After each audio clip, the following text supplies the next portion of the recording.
nice. Very nice. Front to back. Leader's garment. Quite happy. It's alright, isn't it? Looks pretty good in that bad boy. Excellent, I think the word you're looking for is... Look at that thing. Looks beautiful, doesn't it? Beautiful. Now, only if you're ready for this. Welcome back to the OTB podcast. We're back again after about a 2-week hiatus. I got COVID. There's kids that hold up a lot of time, and just generally we're pretty fucking useless. So we had a bit of time off, but we're back this week.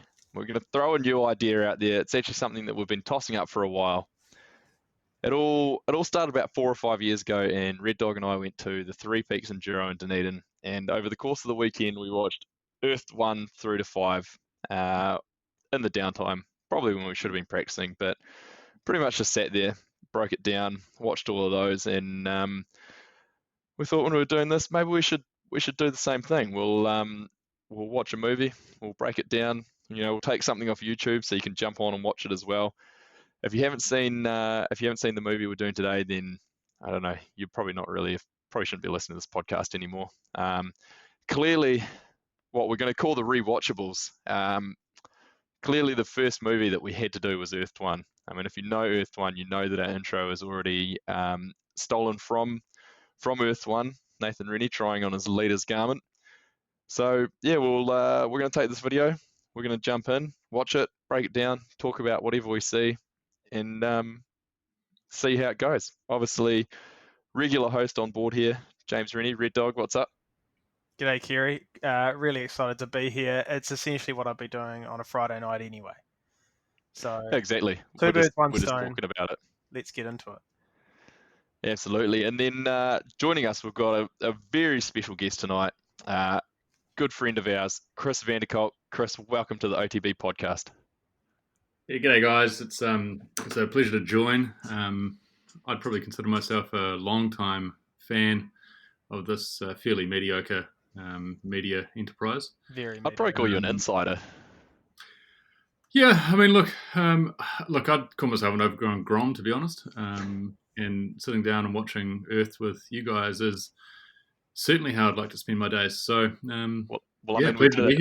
we did it earlier this year when we went to Coronet Peak to go racing downhill, didn't we? So we're just talking about it and recording it, so you faithful listeners can hear us talk shit about it tonight.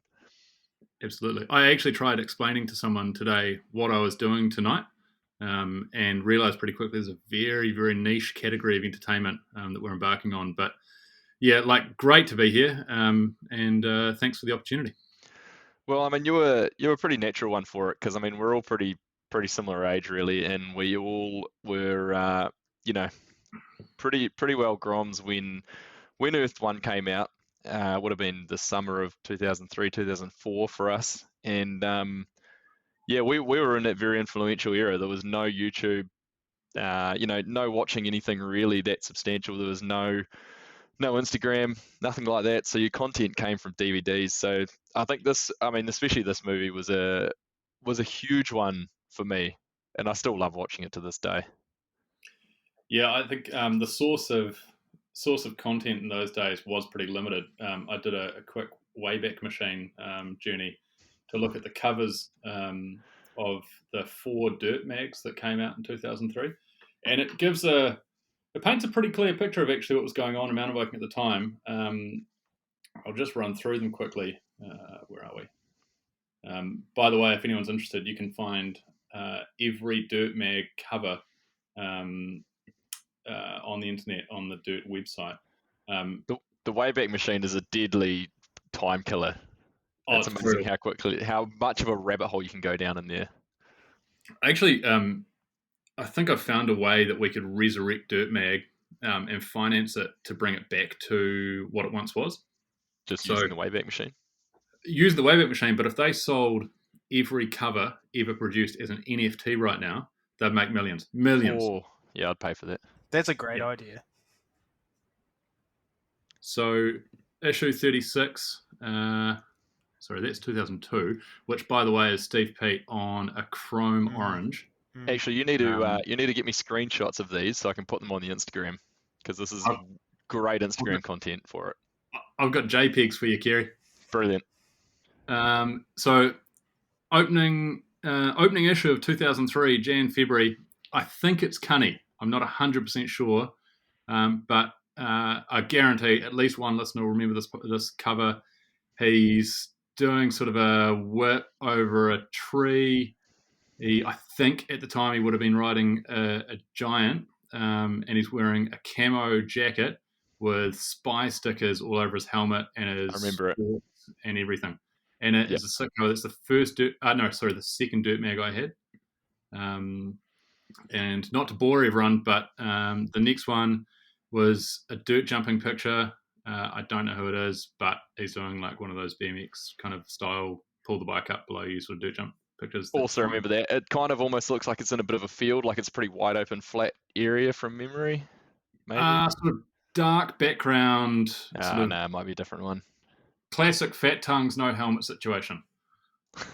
And then the next one, I guarantee you guys will remember this. I'll describe what's going on in the picture, and you can tell me if you can describe the rest of it. So it's a 4-cross picture. You've got at least one. You've got one big name, probably the biggest name of the time, center of the screen, just shoulder to shoulder with someone else. Who is the big name? Martin Ogden. No, not quite. Bigger. Scott Beaumont. No, bigger. I'll make it easy for you. It's one of Steve Pete. No. Well, it's 4-cross. I'm going 4-cross names. Okay, fair enough. It's the UK 4-cross scene. It's Steve Pete on an orange hardtail with silos and the chrome helmet. Yeah, I do remember that one. Shoulder to shoulder with, I don't know who it is. They're basically like elbows locked into each other. You know it. Yeah, I remember. That's all well and good, right? So we're starting to paint a picture of what was going on at the time. But then the fourth one of the year, which was the September-October issue, guess who it is? This has got to be the Hill one that you sent us earlier. It is. It's a young Sam Hill. Iconic. That's such a strong photo too. Red Dog, is he wearing ankle socks? I think we've you. revealed he wears ankle socks at some point. Yes, yeah, there was some ankle socks going on at that time, but we'll let it slide at the moment. And one final trivia question for you, Red Dog. Describe the helmet he's got on? Oh, I don't have the photo in front of me. Sorry, I can't remember. Is it the black kind of rat rod one, like a pinstripe one? That's right. Yes. With a chrome peak. Yeah, also chrome iconic. peak. Chrome peak. How good was the Troy Lee chrome peak? Well, because you'd blown your one off at some point, so you had to get the replacement. The replacement was always chrome. And the chrome ones were real flexy, so they're actually quite good because if you hit the deck with them, they usually just bent. Exactly. And you probably, when you got your helmet, if it was 2003 or 4, it might have come with the Moto 2 style peak, but if you got a replacement chrome one, it was the Moto 1 style. It was a lot flatter. Oh, and then imagine if you had a fin. Remember the fins? Oh, if you had a fin. You were badass if you had the fin. Always wanted a fin. Man, I should see if I can get a fin. I'll put it on my D4. I'd run it. Get a fin. I'm gonna try hunt one down. That would be sweet. Sorry, I don't mean to hold things up too much, but there's one other thing that I came across from the time, and it was a blue intense dirt team M1 with a Romic shock in it. And was it a Nigel Page spec? Is that a Nigel Page? I think it might have been, yeah. I'd say so. Those were cool. That was an iconic team of the time. So there we are. That's our dive down Dirt Mag Corner from Chris from 2003. I think I've actually got all of those issues. Actually, I've got a ton of Dirt Mags from those days. They're still so good to look through. They're just amazing pieces of publication. Those were.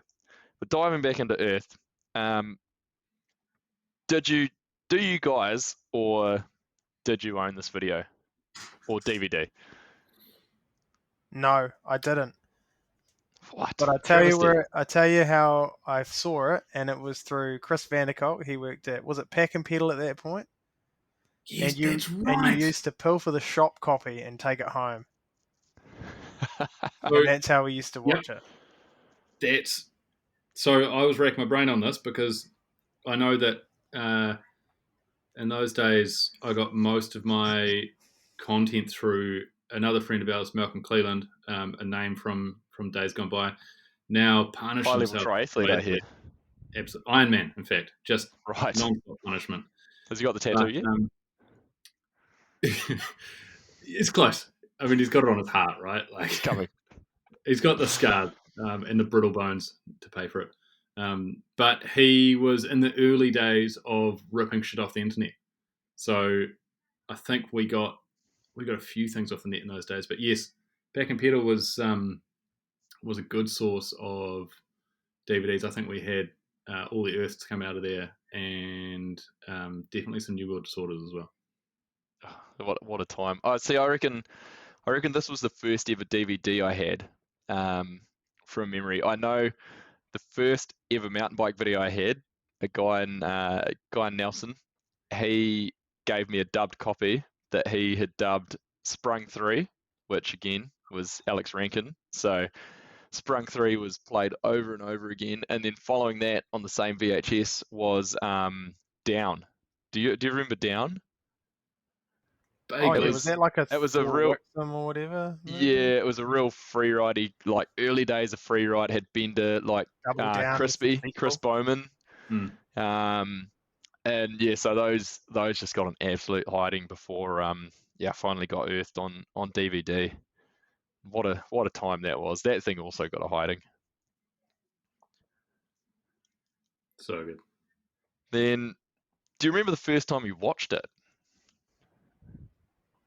Again, it's very vague.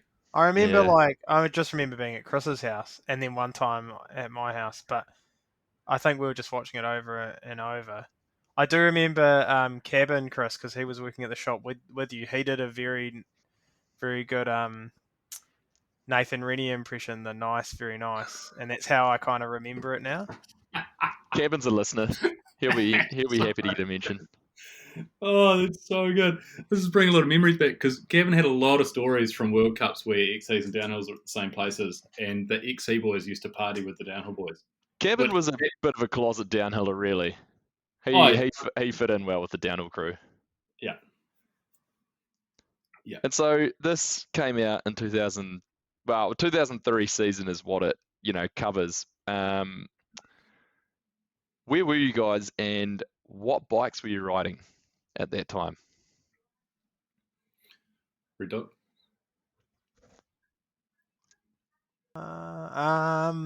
Where was I? Palmerston North, of course.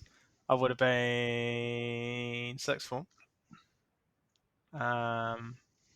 And what was I riding? I think I would have had like a 2000 Specialized big hit that had a Junior T on it, which I actually saw on for sale recently, and I thought it might have been it. It was real cool. The Junior T, not the bike itself. And it had had 5.3 inches in the rear, and it cracked like through the middle of the Y frame, and I had it welded up, and then it broke again, and then I just had a big appendage thing welded on it, similar to your one, I think, Kieran. That sounds exactly parallel to the Team DH that I Yeah. had. Same place, Yeah. same thing. But it had like those champagne coloured haze on it with the purple writing. They are pretty sweet. And Were they the mags? yeah, I think so. I think they were a mag. Had a 321 rear rim. I remember that. But That's it used to high slap end. pretty hard. Red Dog, was that a chassis? Oh no. I mean, it couldn't even take a disc brake on the back. It had this weird adapter thing. You know those adapters that went from like a mount down by the axle up to the V brake mount? Oh my god, Yeah, That's it was awesome. horrific. incredible. But I used to do a lot of racing on it. That's got a lot of chassis qualities, though. Well- It was it was a bit of a sled. It wasn't factory. I mean, it wasn't stock. It was custom built, and the chassis itself was modified. It was pretty well. It was modified, yeah. It was But also not for any pretty sort of garbage. performance but- advantage. Yeah. Thankfully, all the parts off that went on to my Avanti D8 somehow. Oh, iconic. Yeah, What about you, Chris? Well, as Red Dog mentioned earlier, I was working at Bike Shop, which was my kind of after school and weekend job. Which, when you're 15 and into mountain bikes, was probably the sickest thing ever. And Oh I yeah. think it was during this year. I'm pretty sure it would have been at the end of the 2003 year. I got a big hit, and it was a blue big hit that had the 26, 24 inch. Yeah. And had Super T's on it. That thing was sick. That thing slapped. I can picture those bikes right now. I still remember them real well. Yeah.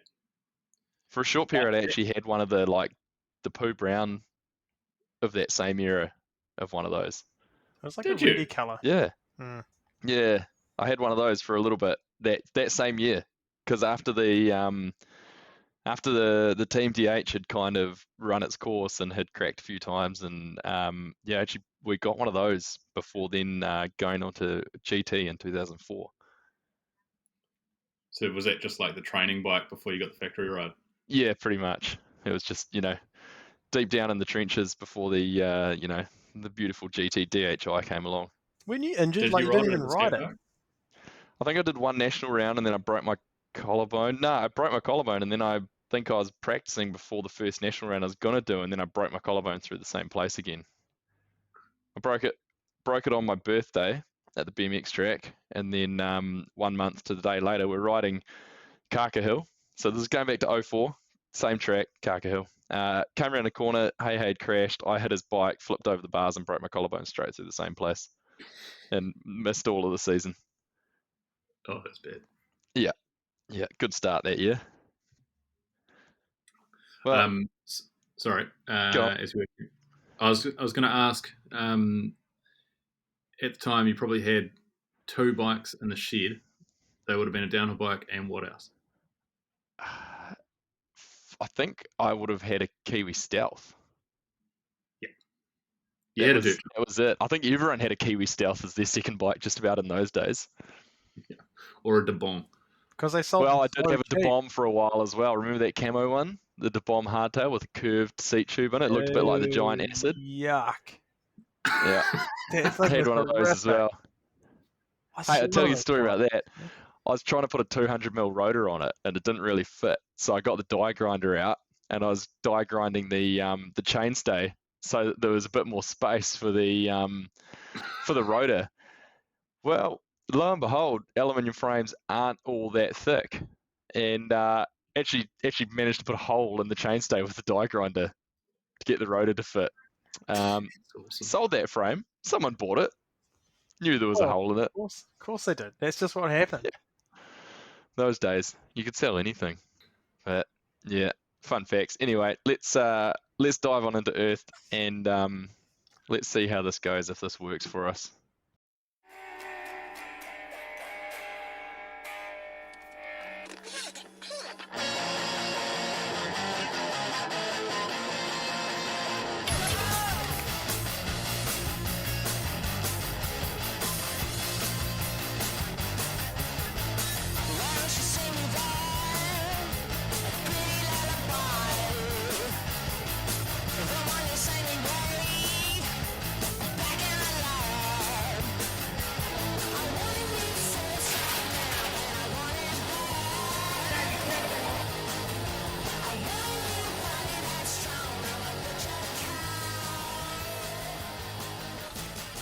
So in this, the opening scene, I mean, this song is just like sets the scene for the whole movie. I reckon it's so good. Is it, Have you Happy started Pig by playing? Sparkle Horse. Have you started playing? Yeah, obviously Yeah. it's not working for you guys. We're having technological issues. It was Oh, I had working it good. before. It was working fine. Nah, it's my one. It died. Sorry, technical issues. All right, it wouldn't be this podcast without some sort of technical issue or horse walking off in the middle of it, go for a leak while he's still got his microphone on, or something along those lines. Can you go again? I realised a flaw in this plan, though, Kerry. Here we go. We're on now. Where have we gone wrong? This is just going to sound like a couple of blokes sitting around watching a porno, just going, "Oh, look at that!" look at him do that. No, we got to stick to the. It's like watching, commentating. You got to stick to what's on the screen. But this montage, I mean, like, this is just the brilliance of rank. The brilliance of Rankin. I don't know. He just puts together some awesome footage, and some of it is just like the most random stuff, but it all works so well with the soundtrack too. You know what it was? It made being a racer look fucking fun. Like, everything about it looked just fun. Yeah, and I don't know whether there was. I think people were serious at this point, but they weren't deadly serious. There was a few people that were, but it did just look fun. It looked so good. It's certainly not as serious as it is now. Like, Oh shit, no. even how seriously they're taking the bikes and stuff. Like, God, some of them are pretty bad still. Well, these guys, like, you look at this. Rennie wins the World Cup overall. I guarantee you, he rode that same bike all season. He would not have had any new bikes. And then you get these guys now, and they've got like a different paint job at every World Cup. It's ridiculous. But even aside how serious they were, because these guys would have been taking it serious, right? Absolutely. Traveling around the world, racing bikes, getting paid probably bugger all for it, for a lot of them. So they definitely would have been taking it serious, but I don't know, it just looks loose and just a bit wild. Yeah, definitely a bit more loose than it is these days. So there's a pretty iconic stuff going on here, because we're at Fort William, which is the first World Cup round, and there was Petey on an orange, which was pretty sick for that time. He'd come off GT and set up his own program, which was super cool. And then G Atherton just made an appearance before with a suicide into the finish area. That dude, I think he's still kind of racing. Would you like there was just a little bit of roughness about it still, the way, like, and I guess maybe that was because I think the sport at this point, it was in a bit of a downturn, eh? So like at the turn of the millennium, things kind of hit the fan and lost heaps of money, and heaps of sponsors pulled out. Late 90s was way bigger, that's for sure, as it goes into this era. But it's also probably the time the bikes and the suspension started kind of looking a lot more modern, or a lot more like what it is now. Like, sure, they kind of came a long way between then and now, but the sport was maybe at its lowest point after the craziness of the 90s and the big kind of corporate sponsors in the US and stuff. But the bikes were sick in this era, Yeah, there's still some pretty iconic bikes out of here, man. Like, I look at the orange, like the 222, and they looked so cool. Like, they were so badass then. Yeah. And so many single pivots. Everyone's on a single pivot pretty much.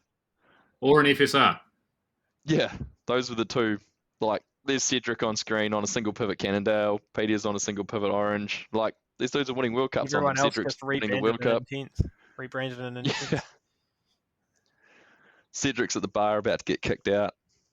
There's, this is the stuff that still goes on too, but you just don't see it anymore. Which is funny, because the kind of age of social media and like so much shit does get out there. But some of this after party footage was just, kind of opened your eyes as a young man, as a teenager. But it's funny though, because we'd watch this and then we'd go and try and do all the same shit, right? Like it was either this year, literally, like it was either this season or the following. I recall being in Wanaka after the Treble Cone National, the one where it was sleeting at the top. 05.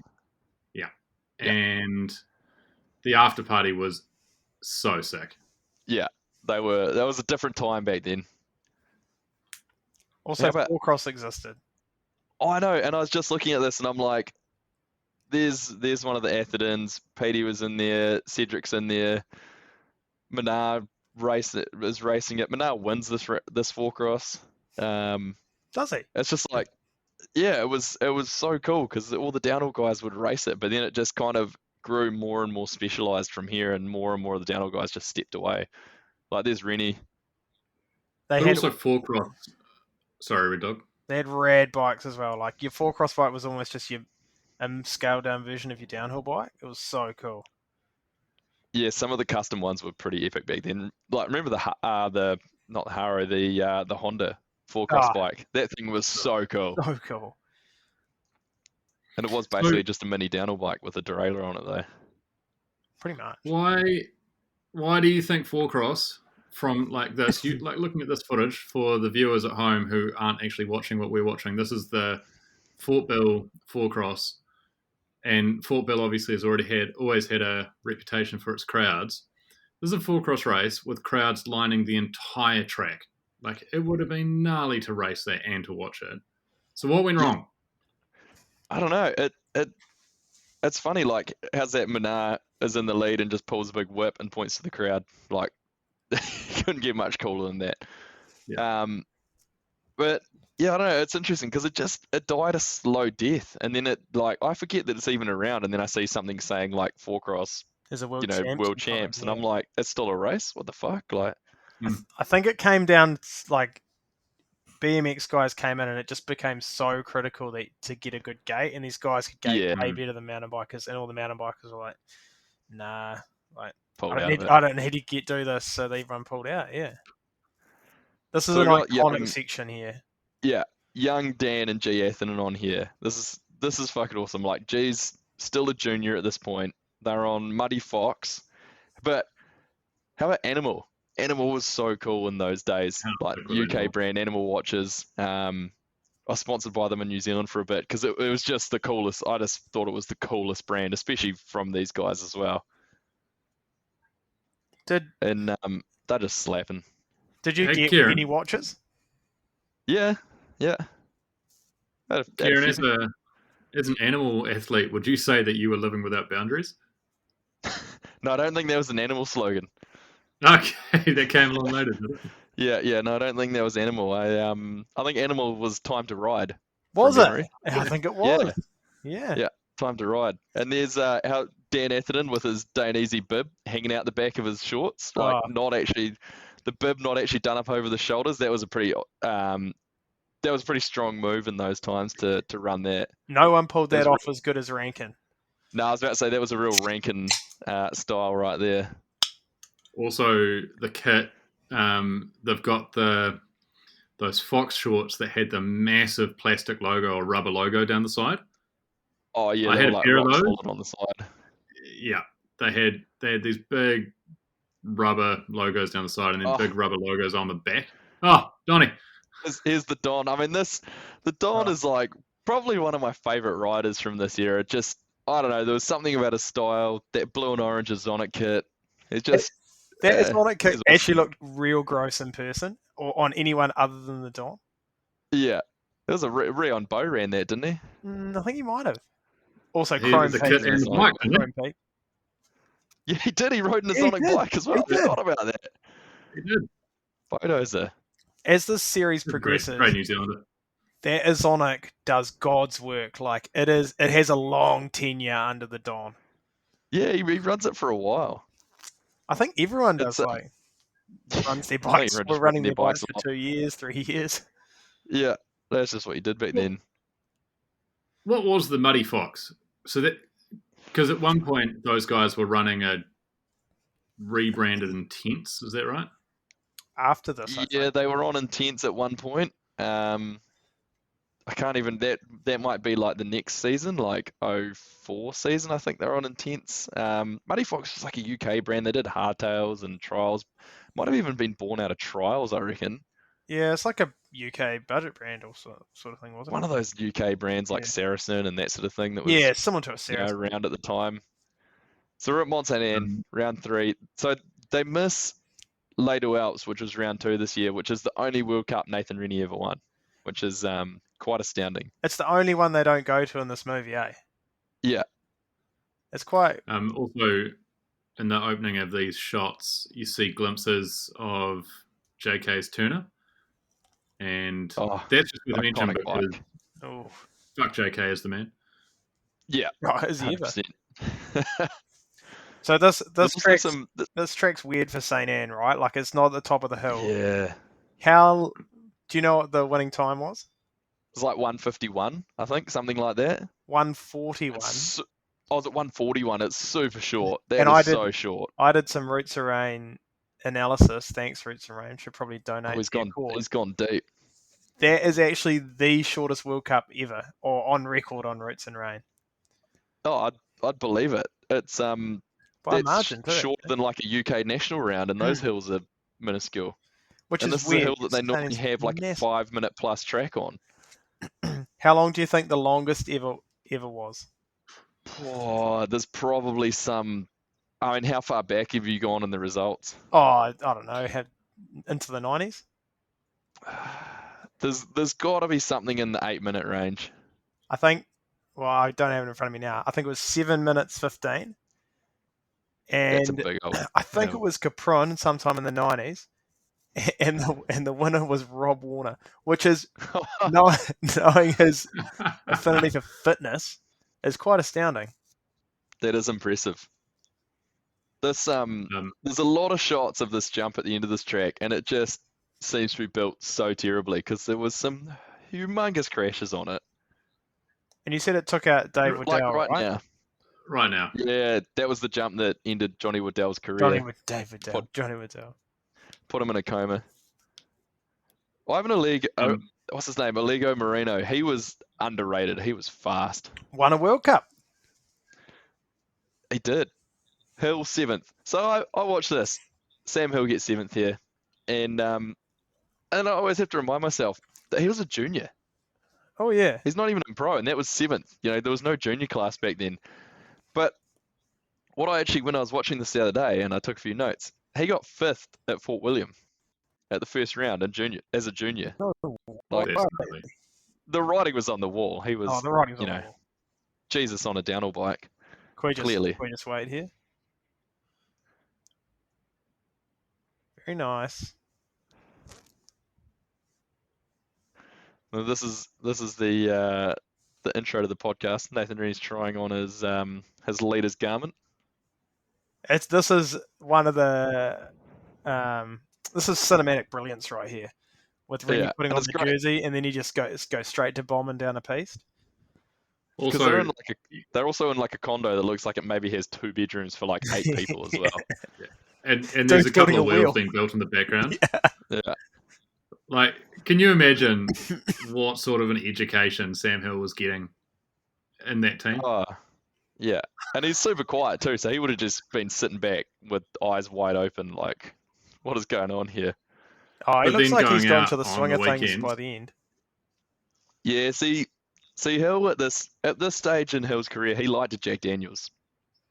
Do you remember the iconic Jack Daniels and Coke helmet that he had, the half and half one? Such a rad helmet. That was so fucking cool. But then he wasn't allowed to run it because of alcohol rules. Really? I think alcohol sponsor rules or something, yeah. Or because he was underage or something, he wasn't allowed to. There was something weird about it. But that was It's sick that he had that helmet regardless.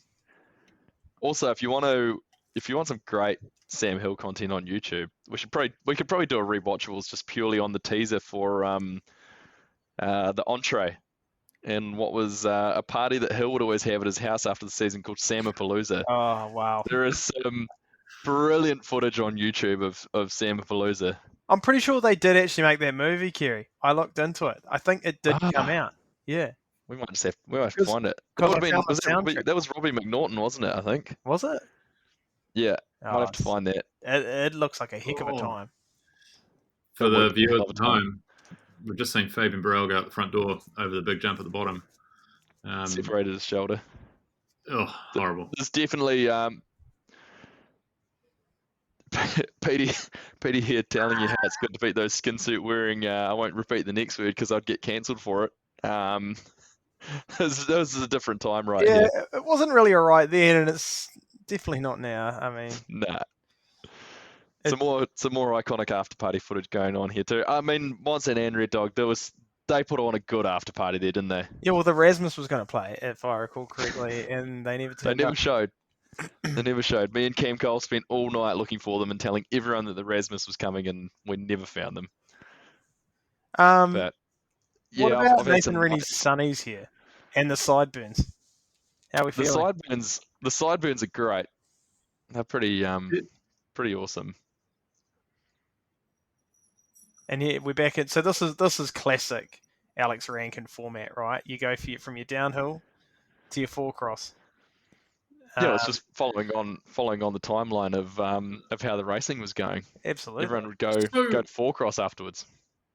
Was the four cross being raced after practice the day before downhill racing, or was it being raced the day after downhill? I Because think there's it no would way usually, those guys were hitting those after parties and then nah, going it to would four it cross. would get quite often it would get raced from my like mid 2000s World Cup memories. It would usually be after the downhill that it'd be racing because it Yeah. would be like you try and get fans along to watch downhill, and then four cross would be after that.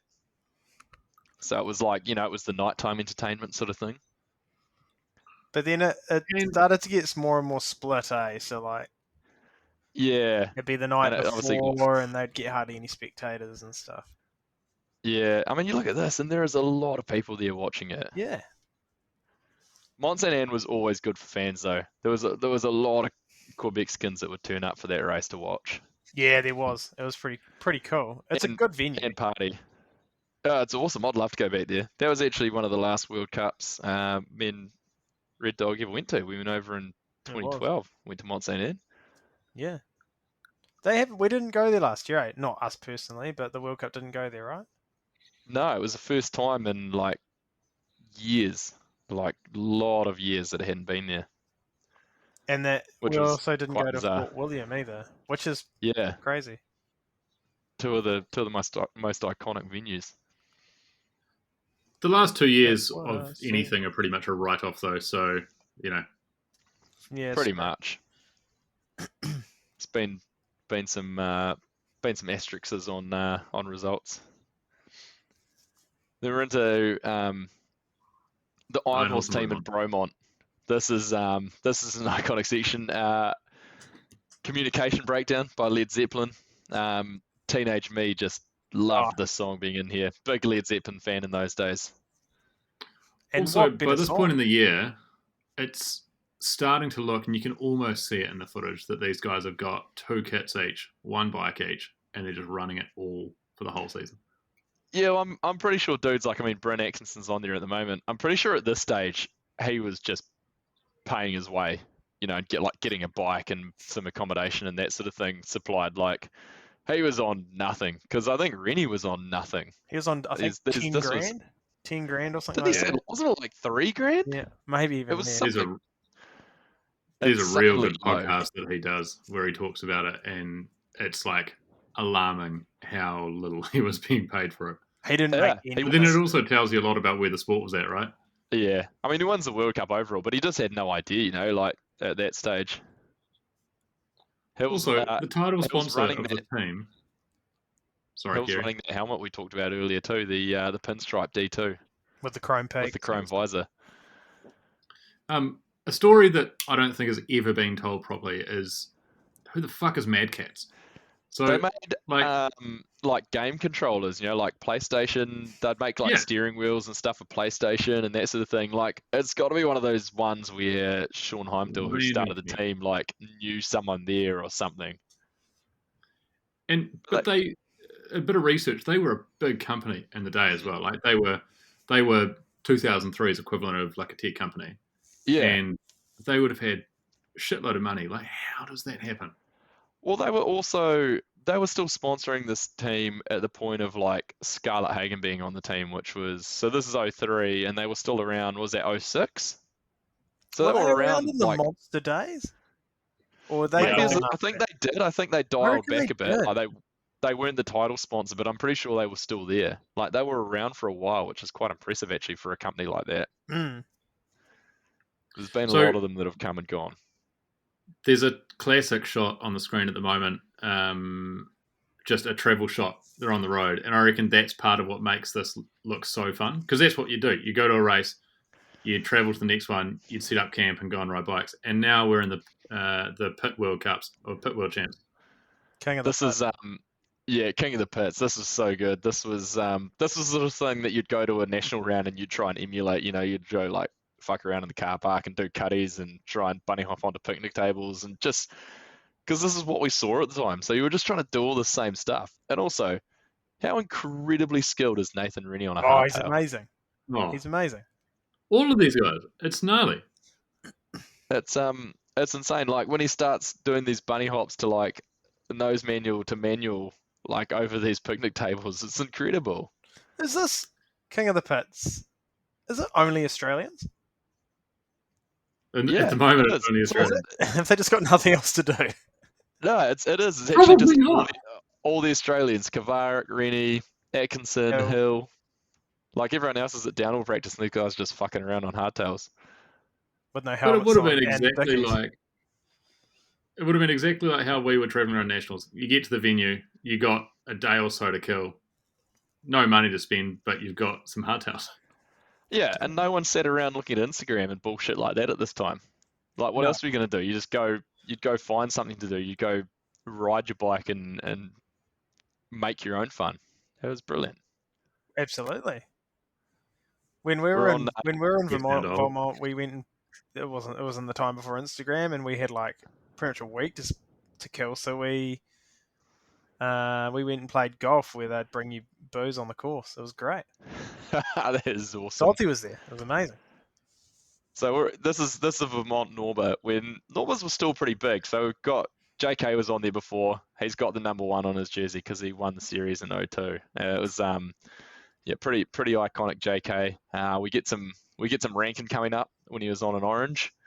Little little remembered part of Rankin's career on the Tioga Orange team. Probably a part he'd rather forget too, actually. I'd say so. I'd actually love to talk to him about that because what the fuck was that team all about? It was pretty interesting time, that one, actually. Remember When we him? get him on the podcast, we'll remember that one. I remember him saying that he raced half a season with like 3 inches of travel because his mechanic had made the chain too short, and it didn't allow the bike to go through all its travel. Oh, you're onto a winner there. That's good. I only raced Vermont once in 2006, but that was a gnarly track. It was just, if you haven't seen it before, you should go watch this footage because it is just wide open ski slope. There's Rankin on the orange. How bad was And that they were helmet? just like, it's a 661. Remember those things? Oh, it's They were horrific. horrific. They were carbon as well, so they cost a shitload, but God, they were ugly. They were real Yeah, not light, good. but they were horrid looking. This hill anyway, like most of the track is out in the open and it ducks back into the trees every now and then, but it's just like slab rock with kind of mud on top of it, and it's so wild. Like there was some incredibly fast sections in it, and the Foes 2-1 with Kenda tyres on it was not a good combo, and I think I flattered pretty much every run at that race. I raced there in 09 and we were practicing and we were practicing with Dodsey, and there was a section where you're like wide open and then it kind of cut across the piste and onto the next sort of ski run, and it went over like these 2 pipes. And I don't know remember what those. they're for. Yeah. They're for And- the snowmakers. Yeah. That's probably right. And as we went over the pipes, like Dodsey washed out and he kind of like whipped around and was going like crashing, and he was going backwards, and he thought he'd stopped, so he stood up, but he was still doing like 40 k's an hour. He just ragged back over again because you're going so fast. It was amazing, but one of my favorite tracks ever. I think it was about as fast as you can go on a bike, to be honest. Yeah, it's pretty incredible. I went back in 07 and 08, but that was they were both US national champs, and at that US national champs went through this era where they wouldn't let foreigners actually race the national champs race because they'd gone through so many years of their like national champion getting like 9th or 10th because there was all these foreigners there that would just blow the Americans out of the water, that they just ended up not allowing anyone who wasn't from the US to race it. So just went as a spectator. Actually went as a media, had a media pass, so just sat in the media room and drank Mountain Dews and sun chips and things like that for most of the weekend. I mean, was this the heyday of Norva? Like, It was Sort of right probably at the one tail of end of it, wasn't it? the last real big years of it, I reckon. So this was 03, maybe 04, but yeah, like 06 still had some pretty good dudes there, like the first year I was racing there, but this was definitely like the real big time of it. Earlier 2000s was the real heyday of the big names showing up, like where it was almost equivalent to a World Cup. when did it die? Actually, 2007. actually, Yeah, speaking of that, 2004 was when Honda debuted, and their focus was actually on Norbis. They barely raced any World Cups that year. So, But so there's a couple of big things that happened around the time. I think it might have been a Vital podcast that talked about this though. You remember there were big name car sponsors were in Chevy Norway, like trucks. Chevy was sponsoring yeah, teams, Volvo was sponsoring mountain bike teams, Cannondale, and yeah, and Hyundai like Mongoose. Sobe and all, yeah, exactly right. So like everyone was on the mountain bike buzz in the late 90s, 2000s, and then apparently two big things happened. Well, one, there was an economic downturn around the time, but apparently the growth of road cycling because of Lance Yeah. meant that bike companies and anyone who was doing anything with bikes just pumped money into road cycling, and a lot of it kind of came out of mountain biking, or not came out, but it meant they'd shifted their focus, and Well, it it's just just left another nothing two-wheel behind. discipline, so they were like, let's put it into this. Exactly, and it left like nothing behind because the sport was effectively being like all the money was coming from outside influence. It wasn't coming from like within the sport itself. Like the manufacturers weren't pumping all the money in, and the Honda guys, if I recall correctly, it was like because it was like a design experiment, right? For them, it was like what can if we just let our engineers loose, doing something interesting, what will they achieve? And I think that was like an American design team or like a Californian design team. It wasn't being done necessarily out of Japan, but I could be wrong on that. Happily wrong. Yeah, I don't know. I think Japan was definitely heavily involved with it because they had like Naoki Itagawa and can't remember the other dude who were racing them in like 03, 02 before Minara and them were on them. But there was I mean Honda's always got heavy involvement out of Japan just because that's where they're headquartered out of. But I remember going to US Nationals in 2006, and Honda had one of like their Supercross trucks there that the Honda team was pitted out of because it was at Sonoma, which is a big like they race NASCAR and all sorts of car racing and stuff like in Northern California. So they had this epic, big bus like set up and massive awning and everything, and it was just looked, it was next level. It was so cool. We're obviously into the Battle Royale section here. Was this just the coolest thing you'd ever seen?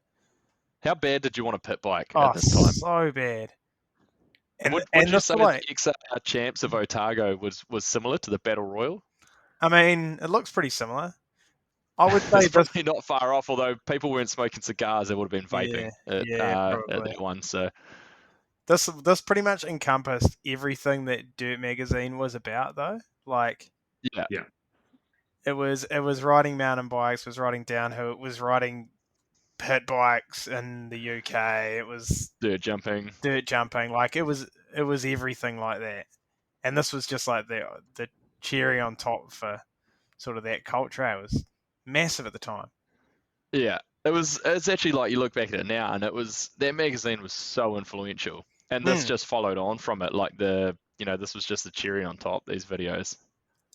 It was like the magazine in video form. Does anyone remember how Petey broke his leg or ankle here? Because like he's obviously, I think they put paid to his season a little bit. Yeah, he had like an ankle problem at the start of the season too, but then I think he must have broken it at some point, which I'm not really sure where that came along. It's a long time ago now. Was this the year that Petey went to Rampage? Probably was, actually. Yeah, it might have been, yeah. He didn't do too much, because what did he do? Maybe 2 seasons. Was it 3 seasons on Orange, maybe, or 2? I can't remember exactly, because he was... Then obviously went to Syndicate straight from there. I feel like it was more than 2. It had to be 3 or 4. So this is 03. Maybe it was 04, 05, because 06 he was definitely on Syndicate. Was this his first year on Orange? No, I reckon he'd done one before. I think this was his second year. He was, according to the Dirt Mag covers, he was definitely on Orange in 2002. Right, there you go. And he was definitely on Orange in 2003. But then he must have been 2004 as well, because there was the years where he had... Well, 2004 he had the black and yellow construction themed bike. That was 05. 2004 he almost won World Champs at Leger on Orange. And then was the next year the black and yellow one. Yeah, Lavinho. And then that was And it, then I he was think? on Syndicate after Yeah. that because that was Worlds in New Zealand. He was definitely on Santa Cruz at that point. Yeah. He's yeah, it was a longer tenure on Orange than I remembered. For me, I guess it was the era that we grew up in. But, like, for me, Petey was an Orange guy. Like, Yeah, him leaving Orange was a big deal. I think when I came in, he was just finishing up on GT because one of the early dirt mags, one of the first dirt mags I remember had his prototype GT iDrive, the DHI, and it was a white one, and looked so cool. And so yeah, I kind of still remember him in the GT era, but yeah, then obviously the more influential part was for sure on the Orange and Royal. With some cool stuff then. Also, just on screen a second ago was just the wrap up of the UK four cross section, and the interview there's an interview at the end, and in the background there's like a fried potatoes and an ice cream van exiting the pits, and I think that sums up the whole vibe of what UK four cross 100%. always looked like. 100%. Like just a couple of blokes in a paddock, overgrown children riding bikes. Pretty much. I mean, that's just mountain biking to a T, really. Speaking of All speaking rolling of around with its overgrown, bikes. speaking of overgrown children, could Rennie's bike be any shorter? Like, Also, what I was talking about with him was skills. That Funbox nose manual right there or stoppy is seriously impressive. Just going back to that really quickly, it almost looks like he nose taps it as he's going on as well. Wouldn't surprise me. there's just He's, so much man on a bike. Like, he is a huge unit on that bike.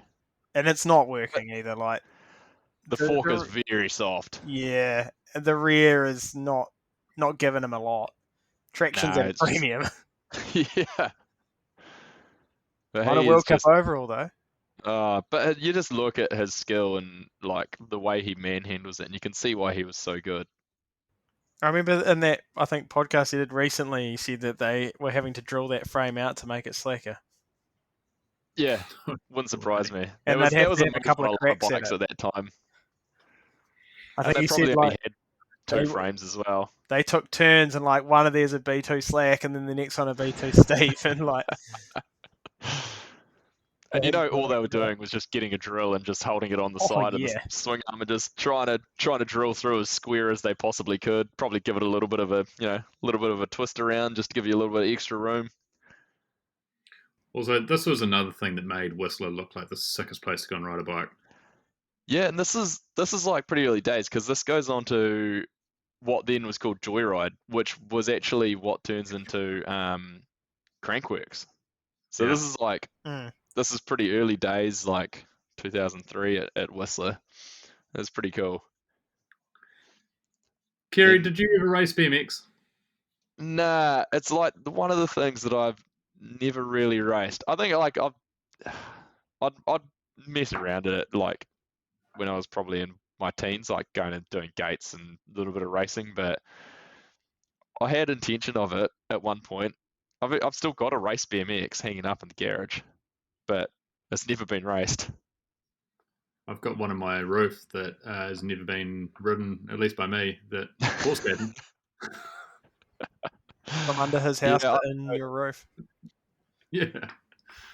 It's funny because like I don't know whether it was just my parents or whatever at the time, but like I'm sure I would have expressed interest in it because I always wanted to go to the BMX track, but we weren't a big sporting family, so it's just like I don't know, unless you kind of took charge and went and did stuff yourself, you probably didn't really get that much of an opportunity. But I remember riding at the Nelson BMX track when I was like, I don't know, pretty young, and someone there that was like an older rider, and they're like, you should come and do some racing, and never did, but yeah, kind of would have been one of those things I think I would have enjoyed for sure.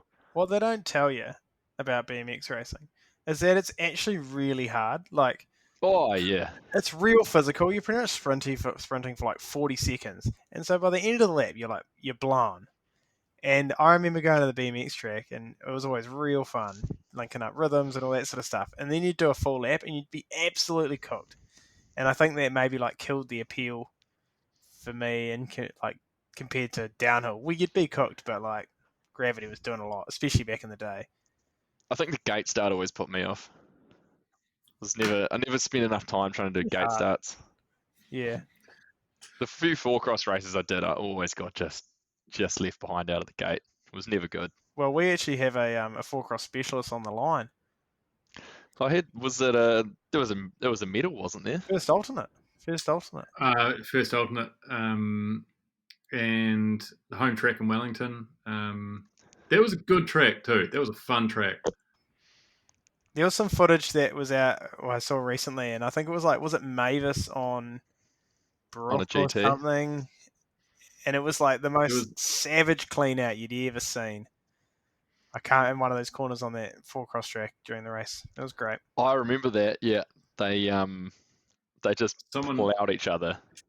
Someone had a pass around the top on the wall ride on that track, a bit like it was one of the World Cups where it's like a pretty famous shot of that, and the same thing happened in Wellington. I think Maribor it might have been in the final. Wall ride at one point.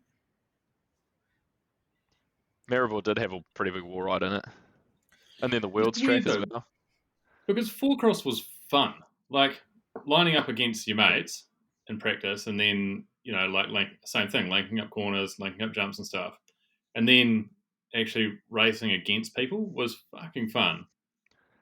I think that's my appeal for racing. This is showing my age, but my appeal for racing cyclocross at the moment, because I love that battle and chasing people down, and I think it's like it just makes it's that psychological thing where I push that much harder because I'm like, I can see that person up there, like I want to track them down. Whereas like I've spent all my life racing a sport where you're just on the track by yourself, so it's like a whole different cycle that you got to get into. It's been quite enjoyable. Yeah, and despite loving cyclocross, Kerry, you're not even remotely interested in riding gravel. Nah, I'd rather go max my heart rate out for 45 minutes and then go home. I don't want to spend 5 hours on a gravel bike. That just sounds uncomfortable on the gooch. That shot we just saw was probably the best shot of this whole movie.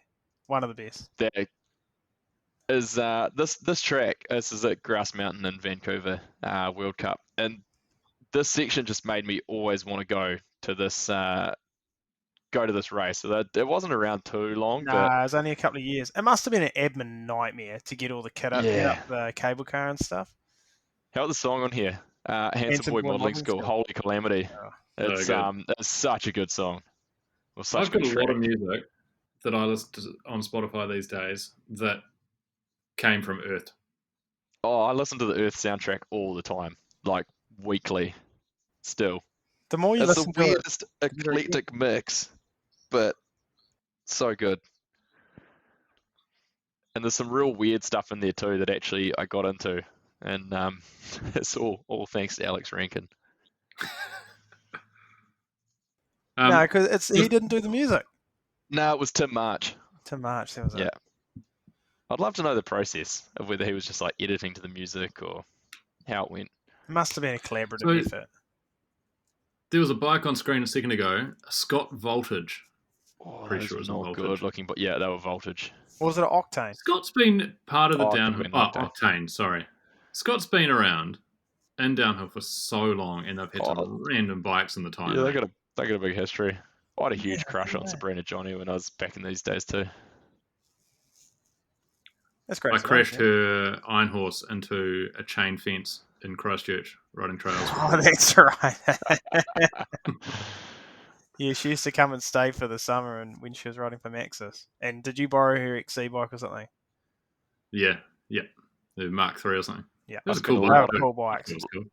Spent a lot of time on the limiter of her CRF 200 or whatever it was at the YMAC training facility. Yeah. 150. Nate Sherritt used to spend some time on that. Me and Nate Sherritt had the hot lap showdown on the 150 at the YMAC training facility one day. So obviously during this race it rains, It pisses down. I had a look through a little while ago to kind of see where it had rained, and like, man, you can just see it makes an absolute mess of it. Because when you're watching this, it goes from being like mint to all of a sudden there's just no visibility, and it's pissing with rain. And it was You know, the downfall of Gary Houseman's career, the worst race he could have ever won. absolutely, because The he famously won and then had the win stripped. Yeah, there he is walking off for testing positive for THC. That was probably the first ever like downhill ban for drugs, I reckon. Yeah, I mean, I can't remember I can't recall any prior. others. JD Swinger did later, but It's funny though, this because was never a big one. performance-enhancing drugs, just No. weed. No, it's Who do you think? quite ridiculous that it still is like the only ban, like real thing that people have ever been pinged on for downhill. Who Never been enough do you know money. who gets second and third at that race? You're gonna like this Alego theory. Moreno gets second. Well, he actually wins. Like Wins, and then Kurt Voorhees, and don't tell me it's another Collins Bailey. yes, Collins Bailey's Got it. Yeah, the inventor of the iconic. minion gets third. That's fantastic. What a legend. Would he been? Yeah, Would he have Collins been on the Bailey. minion at that point? Probably not. The minion hasn't been around that. The Minion might have just been making its debut around here. When was the? What was didn't last it year? just turn 20 years or something? 20 years. It just turned 20, so it was Oh, around so it must have 02. been. Yeah, which is incredible. So That maybe he tyre got is still third on. still Nah, he amazing. might have been on. No, he would have been dry. He would have Max's been on the tyres, minion. best tyres out there. Use the code at checkout. We need some sponsors. Is this behind a paywall? No. No. So we are More four cross. 42 minutes into it. We're watching Four Cross again. We still haven't talked about the intense teams. No. This was like some pretty iconic Kavaric and Intense at this point on the M1. Those Fox kits, they had some strong looks back then. They had the silver Fox knee pads, which also I thought were the coolest thing ever. Yeah, Raptors. Yeah, They were called a Raptor. real robotic Sick. looking. The and then Mike King on there just before. I heard the Haro team dissolved. I think it was after this season because Mike King was the team manager and he would basically put this budget in and be like, here's the salaries for the riders, and then he would pay them like half of that and he would just pay himself the rest of it. Oh, wow. That's the rumor I right. heard anyway. And then So Minar went to Honda after this, right? yeah, so he won Worlds on the Haro in 03 and then 04 he goes on to the Honda. Now we're into more Whistler. More Whistler with the Athertons. Again, same kits, same bikes. Still. Yeah. Probably actually the same kit as well that they were wearing at the stage. Oh, without a doubt. 4 They months would have had earlier. like one pair of shorts and 2 jerseys. That's how you operated back then if you were high level. I think that Can we just take a moment to appreciate how sick the Athertons actually are? Oh, Like- I'm a huge fan of the Atherton family. they're incredible. Absolutely incredible. Like, here we are, 2003. They're super young, got their own team they've put together, racing, and now look at that. It's so sick. It's real cool because around this era, I was reading like a story and kind of interview with them with Dan and G. It would have been about this 03 and Dirt Mag and not that long ago. And it's talking about how they've got a sister who's also pretty handy on a bike. Lo and behold, No she goes way. on to be like one of the most successful female downhill racers ever. But yeah, it's incredible that they've just built this career as the Athertons. You know, like they've stayed racing together this whole time basically, and it's but like you can see the effort they put into it then. Like they weren't messing around. Like they knew kind of what they needed to do, and they put the work in, and they built an incredible career out of it. They've they definitely haven't been without their controversy, but They're pretty amazing. Like I was at Andorra when G and Rachel both won downhill and Dan won four cross. Like, that was insane. Like That's Oh, no, like unreal. 2008. the family will ever do that again. It's very. But this is so now on screen is Joyride, which I was saying before, is the foundation of Crankworks, and again, pretty incredible to see where that went to. But this looked good. Cedric's talking Yeah, about I mean, how he spent like $2,500 or something at the bar the night before, drank all the alcohol they had, and then goes on and wins the four cross. It could be any more Cedric. I don't think you could find a moment. Oh, absolutely not. Cedric must have been one of the few people actually drawing a decent income from this, like, because he had some pretty big sponsors in those days. I think he probably made some good money out of it over his time.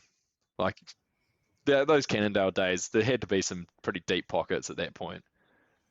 But he was also doing everything, right? Like, he was competitive downhill racer, but at this time, he was also considered one of the four cross guys, and then he was also doing all the New World sort of stuff and doing the free road stuff. Yeah, he was like the OG free racer, really. I was about to say the OG Faircloth. It doesn't seem fair though. It seems different. Nah, because Cedric's got like 3 World Cup wins, so his which is crazy. It's only that many, but he's he was actually the Fort William World Cup that he won at the start of this was the last World Cup he Yeah, ever that would have won. been the last one. Yeah. Fun fact for you. I stand corrected. I said Battle Royale's quintessential British, like dirt mag. The section we're watching now there's a guy on like a step through in the woods. I mean, I always maintain because obviously the Brits have been very, very successful downhillers for quite some time now, and I maintain that it's because they have so little in the way of like trails and hills that they just make corners and rut tracks and whatever, and just get really, really, really good at the fundamentals. Yeah, just incredibly skilled at the fundamentals. They're not bike park guys. They're not doing laps at A-line doing whips all day long. They're just doing really crappy corners over and over and over and over. And and also you look at these trails they're riding, and they're so tight and technical. Like that can only be helping your bike skill to be able to ride this stuff. Like the timing and everything that you need on there. Do you think that still old Dude Bastard playing in the background? Great, another great track. Right track. Do you think that still translates to success now, Red Dog? Absolutely. I absolutely do. I mean, obviously you still have to have all the other stuff, in there as well in terms of your training and everything. But I think you could still build yourself a very successful career from that. You don't have to be punching laps out constantly. No, I think they get the fundamentals right and they practice them over and over and over, and it's just kind of like a product of their environment. And they, you're not doing laps on a chairlift all day. You're hanging out in the woods with your mates. So they've got a support culture. This is for a later Rewatchables, but there's the section at the start of Earth 4 when Faircloth is just absolutely railing these just loamy ruts. Yeah. Like, it's incredible. Like, his handlebars are pretty much in the dirt and just feet up railing them. There's nothing to them. I mean, if you look at a World Cup these days as well, those like modern races, they're still won in the technical sections. They're still won in the sections where the guys that can put the bike where they want it and hold a line and carry speed, they win. Like, they're not won on the long, straight, fast sections. Nah, exactly. There's still massive amounts of skill required, that's for sure. We're on Lugano World Champs, and this looks like a pretty good track to me, I reckon. Can you just kick this whole section off by just telling the listeners how much Sam Hill won by? This is fuck. This is like a quintessential Hill moment. So this is his third and final World Champs as a junior. So the 2 years prior to that, his first year as a junior, he goes third, wins it the next year, and then he wins again this year in Lugano. He crashes in his race run and still posts the third fastest time of the day. Like, he still would have been on the elite podium. And he beat G Atherton in second and juniors by like 15 seconds or something. Yeah, That's something like that. incredible. And there is one shot that comes up here pretty soon where he just inside to inside, and there's rocky, loose right left-hand corner, and it is incredible still to me to this day how he rides it. That Just unbelievable handling skill. that high speed right left down over the bridge that there's a lot of shots of. These guys are taking their life into their hands through there. Like they're going so fast. Here's the shot right here of Hill, and it's just incredible the pace that he carries. Foot off, drifts through, and he's just out of there. That seems to be the Hill thing, right? Like he can take an inline, he can drift, but he can do it without losing speed. Mm. And Yeah. like if you're putting the bike sideways, it means it's not going forward. But he's carrying forward momentum while he's drifting. Yeah, and I don't know if the bikes these days would do that, like the 26-inch short bikes used to. Like I just don't. I think they're too long and they've got too much traction to do that sort of cornering like he used to do back then. Yeah. I just don't think it works anymore. Do you think that's also a flat pedal thing though? Like he's real centered on the bike, right? And he's right over the middle of the bike, and he's got real square hips and stuff. He's not long on the bike, No. so he's sort of got really good balance. Sort of. Yeah, to drift those corners like that, you've got to be able to keep your weight relatively forward with that balance to the back as well, because you need to be able to get that weight off the back wheel to a certain extent. So I think it was just the way you rode on those shorter bikes as well, and just worked because you could balance, weight them more to the front. But, yeah, so G Atherton just on screen now, who is a lot taller, right? His weight has always looked like it's over the rear axle, and it just doesn't have the same kind of drifting look to it. There's a lot more traction over the back end. Yeah, G's got a pretty odd style. He's definitely a lot different. His elbows are a bit more dropped, G. And he would take a foot off all the time. Mm. We watch him like through his real heyday of winning World Cups, and he would have feet off all the time through corners. For a guy clipped in, it was real weird. The song's not in the Earth playlist. Nah, I cannot find. I've searched and searched the song, and I can't find it anywhere. The one that's playing at the moment, it's some bizarre, like probably UK song, but it's definitely not on Spotify. Oh right, okay. And then yeah, so Menard wins it. Here's Menard winning world champs in 03. He just won world champs in 2020. So this was his first last world year. champs? Yeah, it was. I'm pretty sure he won the World Cup overall in 01. Yep. And then I think 03 he got world champs. How old would he have been? So is that his first year racing seniors? 01 was. So he beat Nico for the World Cup overall in his first year in Elite. No way. Yeah, incredible. And he'd never, actually no, it may have been his second year, but he had never really, he never won junior world champs or anything like that. Like he'd been all right, but I don't even think he had a podium at junior world champs. So that's like, I don't know, Tuhoto, like entering seniors and just going straight to the top of the pile. Pretty much. Be like if he won, like beat Bruni or someone for the overall this year. Here's Cedric with his ass out. Again, some classic Cedric moments in this movie. Someone getting arrested. But it's just like this party footage, it's so good. And then we're back into four cross. Back to four cross. Yeah, I was just like sitting there going, this is a huge silence here. I'm going to have to do some editing on this and take some of these big chunks out as we just sit here and watch it. Yeah. There is a lot of four cross in this movie. I guess four cross was pretty big at this time, No, but and it was good to watch too. Like it's part of the story. Yeah, some of the UK four cross though, and also some of the BMX racing was a bit too much. Oh, I don't know. I think one of the complaints of four cross is that the tracks never got like a consistent formula. So Nah. you'd have one race would be like a 4-cross track, like what's on the screen at the moment, or like big berms, like lots of bar-to-bar racing and stuff, and quite rough. And then they go to another round, and it would be pretty much a BMX track, super smooth. And so suddenly, like if you're on a hardtail, you'd have the advantage. And then you go to the next race, and if you're on a full suspension, you'd have the advantage. Yeah, it's an interesting one, eh? Because like I think you're just so at the mercy of the dirt you've got, the hill you've got, what you can actually build out of it. Whereas I guess for like the likes of BMX, especially now, and how precise and technical their tracks are, like they can just cookie cutter them and they can build them exactly the same because they have certain point-to-point distances between the jumps, and it's like they're almost just stamping them out and they're all identical, sort of no matter where they go. But yeah, that was actually one of the cool things I did like about 4-cross because it did change so much.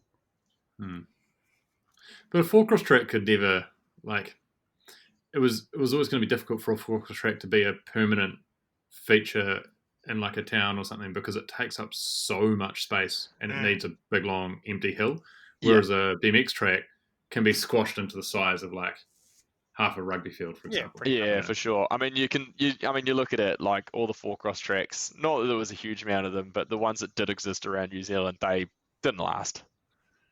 No, except for the gravity cross track in Nelson, that's still there. No, that is actually. Well, it is not. Yeah, it's kind of more dirt jumps now, but it was that place has stood the test of time. It's incredible. I don't know if it has. Oh, it's not as good as it was, but it's still there. KB, going back to roll it so they can save the Mai Tai, Kerry. Yeah, Save the Mai Tai. This episode's brought to you by Save the Mai Tai. Going back to the bike Manar was on, that Haro, obviously intense build, but it had that funny seat tower on it that kind of was its yeah, it had like a bolt-on seat tower. Why'd they do that? Just to be different? Maybe, and I also have the feeling that bike wasn't a horse link. I think it was just a single pivot. Really? From memory, I may be totally off base here, but I get the feeling that only Intense had their actual like horse link patent. I don't think the Haro was. Because Intense, like I remember, Intense had a specialized sticker inside the chainstay, eh? Yeah, because Specialized had that horse link. Because they had that. Yeah. It was a pretty weird time for bikes back then. I mean, yes and no, because like they kind of just took. Yeah, it was the Haro was a single pivot.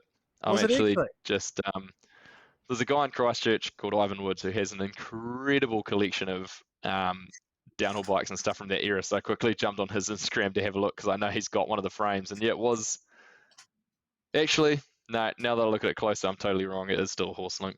No, it is a horse link. I'm looking at the one he won worlds on. No, I'm totally off my rocker on that. But it was a bit different. Like I know it was different angles and everything, and like where the shock mounted, and that it was a bit different. Yeah. It was kind of same but different. I think it was. It might have even been like built off remember the Intense Uzi? Yeah. I think it might have been built off one of those, maybe, just to be a bit different. Man, it was cool. Dorados. Yeah, XT 4-pot disc brakes. Those were incredible back then. We got more Whistler. Rankin must have done a big trip to Whistler in this season, or he just went there when everyone was there. Yeah, I would say so.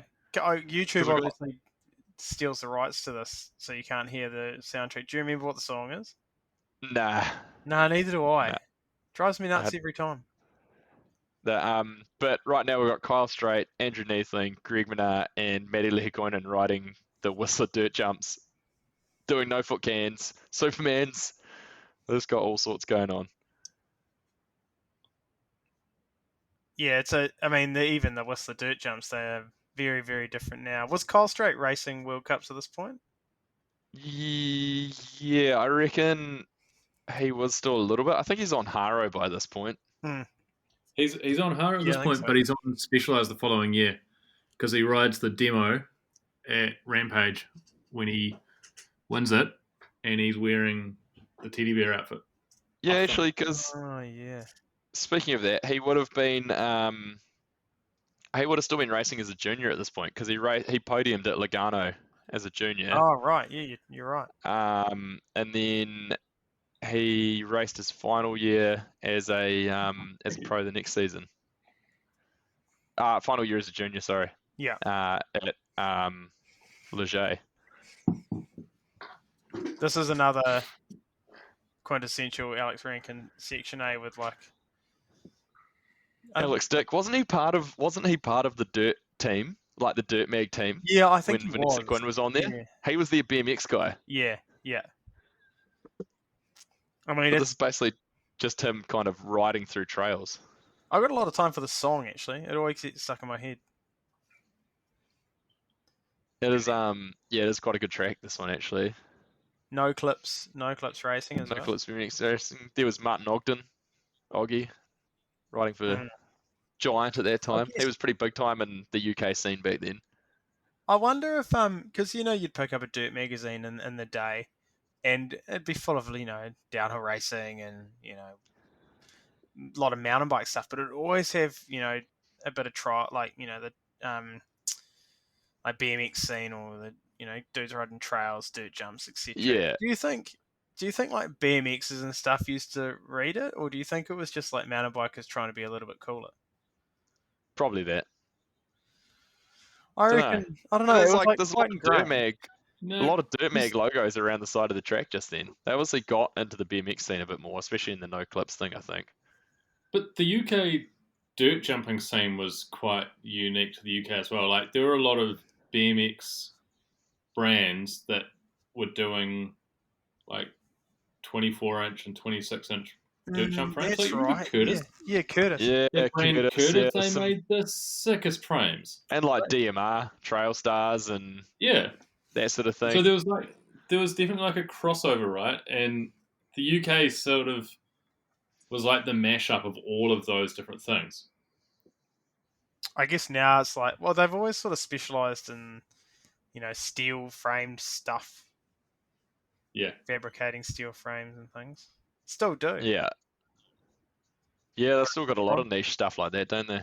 But they got quite a big manufacturing over there in the UK scene. How's this Capron World Cup? It's poured with rain, and the track has some huge grass off cambers that people are just sliding down on their backs.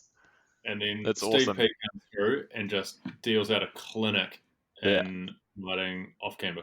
It's so good that someone actually blows off the bike and goes through a fence. Like, just goes through the fence wires. Yeah, I remember people just crashing at like 2 k's an hour. I remember seeing this section, and you will see Steve Peake peel through soon. I remember thinking that was pretty much the coolest thing I'd ever seen. Like, he was essentially a god in these conditions. Oh, he was just a god. There Here he he is right now on screen. Like, just perfect form. He's got his hips out to the outside of the bike. Just perfect weight distribution. There's old mate going through the fence. Brilliant. It's, I like to think that he had the setup right as well. He obviously had a pretty aggressive spike on by the looks. Yeah, probably a full Maxxis wet screen at this time. Would he have been? No, he might have been Tioga. Was he ever on Tioga? No, he was Maxxis, I'm sure of it. He was a Maxxis guy from the GT days, and I know this because I remember there was a photo, and it might have been in an NBA magazine. And it was a Hill black also GT, slaying off camber. Yeah, Hill slaying off camber. and it had Swamp Things on it. No, Swamp Dogs. Amazing. That was not a good tyre in any condition. Do you think this track would fly today? Like, do you think the technical delegate would be getting a little bit of heat over this as someone just plows into a mud puddle? Yeah, I don't know if that would probably go down that well these days. I mean, is that Bryn Atkinson? He's just like knee deep in it. It just looks like they're in a field that cows have been trudging around in for like a month in the rain. It's amazing. They need to bring more of this back. Sabrina just rides off, no hands, no feet on. I don't even think I could do that. That was pretty impressive. Comes through the line celebrating with every limb off the bike. EC in his undies doing a lap down the four-cross track, which also looks terrible because he had already won the overall. Mm-hmm. But this is the worst thing about YouTube on this one is that it doesn't have Happy Man by Sparkle Horse on. Yeah, it's real good. Because the rides have been ripped. And that's such a good track for this section too. Kerry, I remember you telling me, what was the point situation coming into this? It was between Cedric, Rennie, and Pascal, and it was within basically whichever one of them finished better. I think it was won the overall, and Cedric was in I the think Rennie, lead. Eh? yeah, and then I think Rennie talks about it like it came down to like pretty much who went inside or who went outside on one of the last turns, and Rennie I Mm. think ends up going second or something like that. He goes third, yeah. Menard goes second. That's right. Vasquez wins. But he's talking about it now. I love it. He goes, Look at it. It's horrific. oh, He's in a creek. he's talking about it. He's trying to explain it, and he's just lost words. He goes, I don't know. I won it. I took it. Who gives a shit? The title's all mine. Just carries on. Jane's on the podium though. Jane's on the Retalk. What do you podium. reckon? Jane's on Okay. the podium. It's amazing. Just He's like got his Jake pickup Weimer. kit on. Yeah. He's got his fresh. He's pulled his other fresh jersey out. His one other fresh jersey. Yeah, it's Some iconic scenes here at the end. A young Sam Hill running up onto the podium, which with a bottle of who knows what that might be. Probably non-alcoholic, surely. I mean, surely. Can you imagine the state of their after party, eh? Oh, this one would have been one for the books, I reckon. I reckon so. Like, how could it not have been? He was. Would you have said he would have been an unlikely champion? Like, at the Yeah, start of the no one would season, have. no one would have picked No him. one would have picked him at the start of that year because he had come off of Yeti, and like he was good, Yeah. but not that good. Not like that you'd expect to come in and win the title good. Nah. I remember at the time being like quite surprised that he had taken the overall. Here he comes. Yeah. Not because he Here's was Sam. capable, because it just seemed like it quite out of the blue. Because like everyone just assumed in those days that Steve Pete would win everything. Yeah. It was quite a Especially 'cause change, Nico really. got- Actually, yeah. It was sort of like Petey should have been next in line really to start winning like all these overalls and that. So it was like quite a surprise. Obviously, I think Petey was out for the bulk of this year. Mm. Yeah. And actually, when I was looking up before as well, this was a 6-round season, and they actually had a round cancelled in Telluride, Colorado, because their title sponsor pulled out. So You it see, I was only kind a of remember 5 once you round. reminded me, I kind of remembered that. Oh, it's like it popped back into my memory anyway. Because yeah, I remember Telluride being like kind of not one of the mainstays, but it was definitely around on the World Cup scene a couple of years prior to it. Mm. Yeah, weird. Quite weird that 5-round series.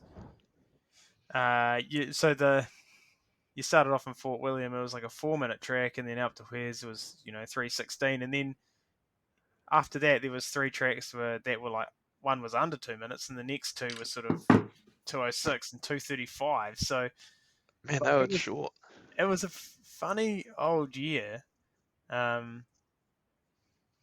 I think if you watch like Won't Back Down, that Steve Pete film, it kind of acknowledges that like downhill took a break almost. Like all the main content, like Nico had gone, Steve was hurt, like all the main contenders, like it was just quite a weird year. Kind of a changing of guard almost, like it just was like a bit of a pause while kind of things changed up and reset themselves. Because after this went sort of into like the Menard Petey era, right? Like of winning titles until you get to obviously to Hill, but Hill was in there as well. But it was also when teams started getting bigger again, right? Like because the syndicate team was the following year, right? Yeah, that's right. Yeah, it took a couple of years before things started really picking up again, I think. Because it sort of seemed like in 2003, and you can see it in this. There's only 2 or 3 really kind of legit looking kind of teams, and it's like Cedric's program, the Intense guys, Steve Pete's program, and probably like a couple of the American teams, right? Because as hangovers from Norba. Yeah. And then within a couple of years, the top teams just kind of looked completely different. Well, I mean, yeah, Honda definitely turns up the next year. Like, that's massive. Yeah. everything's for sure started growing again from there. Yeah. Was it?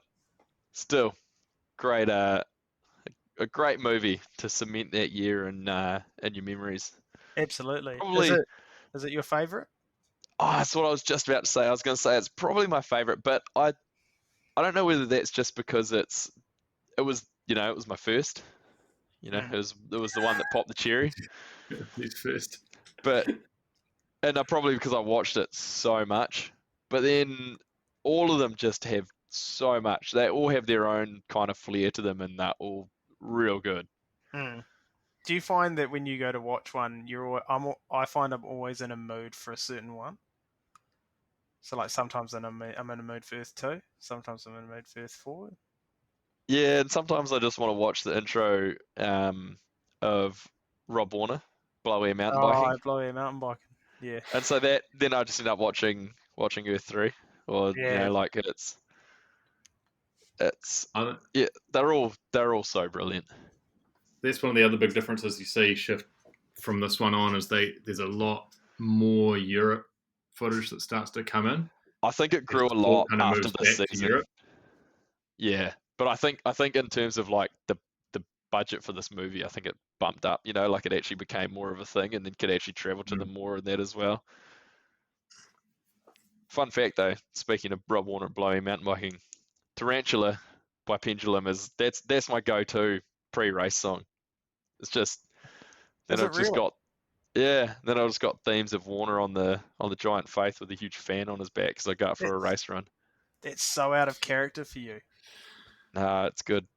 I like that one. Jerry, it gets me fired up. Have you ever had a mechanic at the top of the course with you? Yeah, 2009 we did with Mike D when we were on the Exfusion team. He would usually be up there with us. So 2023 Coronet, is that what you're expecting? Yeah, we'll probably get a wind trainer up there too, I reckon. And a set of like big over-the-air headphones. Yeah. Put them on top of the helmet. Yeah, no, that's noted. I've just taken some notes down there. So, do you think for Nate Sherritt, do you think he could get the Conifer camper up there for us for the top of the hill? Well, this is why I'm asking, just so Nate knows what he's working with here. Because I mean, he could definitely get the Conifer camper up there. Yeah, no doubt. But he needs to know what his riders need. So yeah, brought to you by Conifer Campers. Thanks, Nate Sherritt. Conifer Campers. If you need a Conifer Campers got a website yet?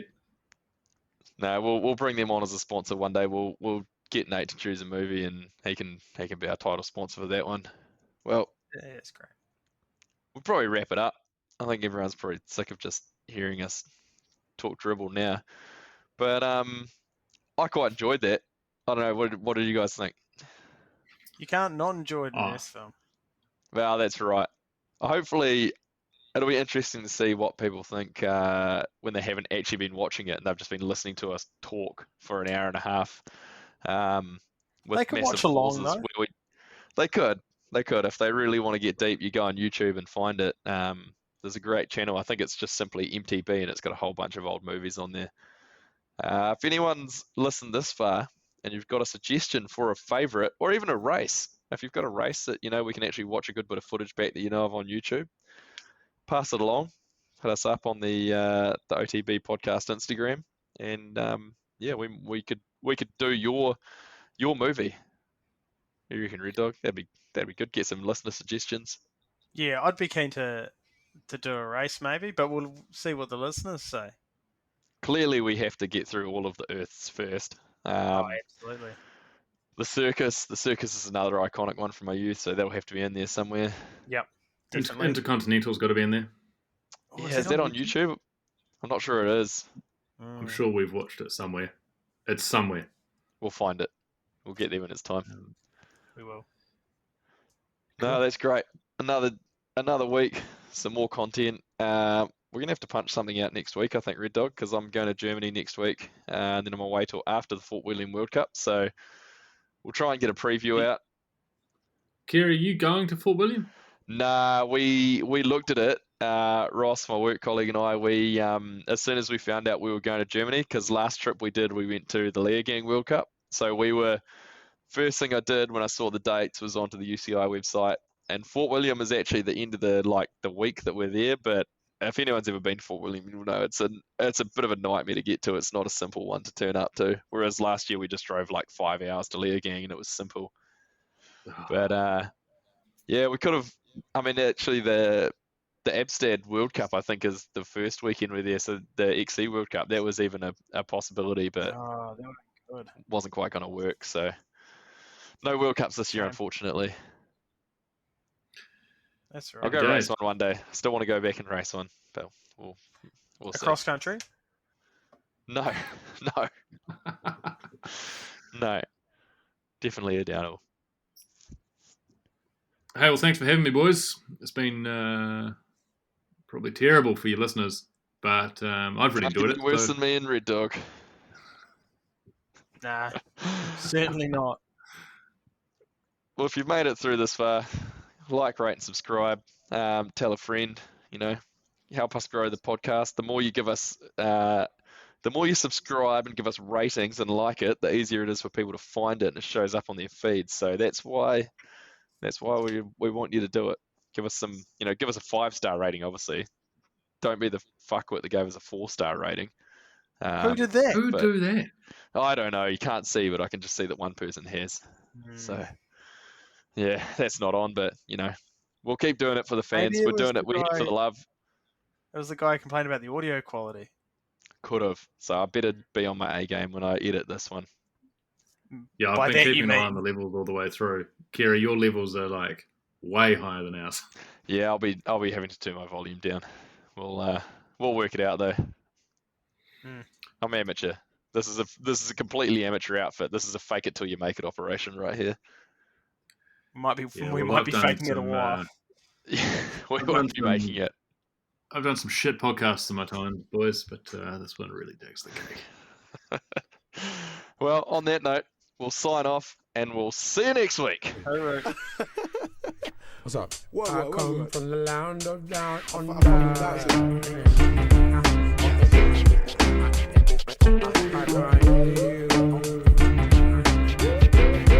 I can't hear you. What was that? I can't hear you. I let it be like John Lennon, the anti-serum that you don't get for poisonous venom. Read the label carefully, I'm only here for the show. I love hip-hop too much to let you feed my ego.